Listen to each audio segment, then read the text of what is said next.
Friends, हूँ छू आप सौनो प्रिय नितेश माची। आओ झुक कर सलाम करे उनको जिनके हिस्से में यूं मुकाम होता है। खुश नसीब होता है वो खून जो देश के लिए काम आता है।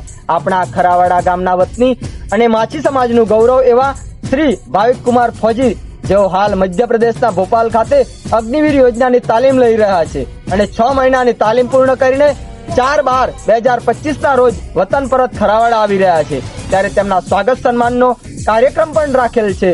દીવડાથી લઈ ખરાવાડા ગામ સુધી દેશની આન બાન શાન સાથે ડીજેના નાદ સાથે ભવ્ય રેલીનું આયોજન સમસ્ત ખરાવાડા ગ્રામજનો દ્વારા કરવામાં આવેલ છે। ભલે દેશ અને દુનિયામાં ગમે તેટલા સ્વાગત સન્માન થતા હોય પણ જ્યારે ઘરે આવવાનો આનંદ કંઈક અલગ હોય છે। જમાને ભર મિલતે હૈ આશિક કઈ, जमाने भर मिलते हैं आशिक कई, मगर वतन से खूबसूरत कोई सनम नहीं होता, मगर वतन से खूबसूरत कोई सनम नहीं होता। तो आ कार्यक्रम में पधारवा समस्त देश प्रेमी मित्र मंडल તેમજ આપણા વિસ્તારની જાહેર જનતાને પધારવા હું આહવાન કરું છું। વંદે માતરમ, ભારત માતા કી જય।